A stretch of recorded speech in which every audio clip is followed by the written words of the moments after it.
ಶಾಂತಮ್ಮ ನೋಡಿ, ಇವರಿಬ್ಬರು ನಮ್ಮಲ್ಲಿರೋವರೆಗೂ ತುಂಬ ಚೆನ್ನಾಗಿ ನೋಡ್ಕೊಳ್ಳಿ. ಅವ್ರ ಅಣ್ಣ ಅದಕ್ಕೇನಾದರೂ ಚೆನ್ನಾಗಿ ನೋಡ್ಕೊಂಡ್ವಿ ಅಂತ ಜಾನ್ವಿಯವರೆಲ್ಲೋ ಖುಷಿಯಾಗಿರ್ಬೋದೇನೋ.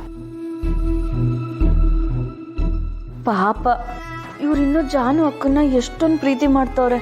ಆ ದೇವರು ಅಕ್ಕನ್ನ ಕಿತ್ಕೊಂಡು ಇಂಥ ಮೋಸ ಮಾಡಬಾರ್ದಾಗಿತ್ತು. ಶಾಂತಮ್ಮ,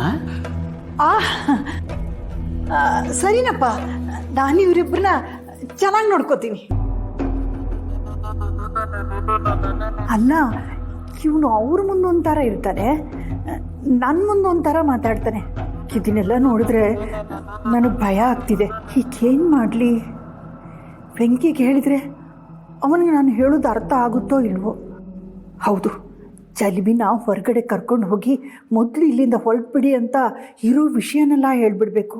ಜಯಂತ್, ತರಕಾರಿ ಖಾಲಿಯಾಗಿದೆ, ನಾನು ಹೋಗಿ ಸ್ವಲ್ಪ ತರಕಾರಿ ತಂದುಬಿಡ್ತೀನಿ. ಹೋಗಿ ಬನ್ನಿ ಶಾಂತಮ್ಮ, ಅದ್ರಲ್ಲಿ ಕೇಳೋದೇನಿದೆ? ನಾನು ಒಬ್ಬಳೇ ಹೋಗೋದಕ್ಕಿಂತ ಚಲುವಿನ ಜೊತೆಯಲ್ಲಿ ಕರ್ಕೊಂಡು ಹೋಗ್ತೀನಿ. ನನಗೂ ಒಬ್ಬಳಿಗೆ ಬೇಜಾರಾಗುತ್ತೆ. ಶಾಂತಮ್ಮ, ಅವ್ರು ಅಷ್ಟು ದೂರದಿಂದ ಬಂದಿದ್ದಾರೆ, ಈಗಲೇ ಕರ್ಕೊಂಡು ಹೋದರೆ ಸರಿಯಾಗಲ್ಲ ಅಲ್ವಾ? ಈ ಸಲ ನೀವೇ ಹೋಗಿರಿ, ಮುಂದಿನ ಸರ್ತಿ ನೋಡ್ಕೊಳ್ಳೋಣ. ನೋಡಿ, ನೀವಿಬ್ಬರು ಇಲ್ಲಿ ನಿಮ್ಮ ಮನೆ ಅಂದ್ಕೊಂಡು ಆರಾಮಾಗಿರ್ಬೇಕು.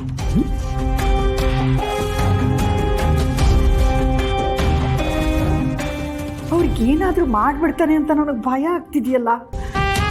ಯಾರನ್ನೂ ಸುಮ್ಮನೆ ಹೀಗೆಲ್ಲ ಮನೆಗೆ ಕರ್ಕೊಂಡು ಬರೋನೇ ಅಲ್ಲ ಇವನು. ಏನು ಮಾಡಲಿ? ಹೌದು, ಹೇಗಾದರೂ ಮಾಡಿ ವಿಶ್ವನಿಗೂ ಜಾನ್ವಿಗೂ ಈ ವಿಷಯ ತಿಳಿಸಲೇಬೇಕು.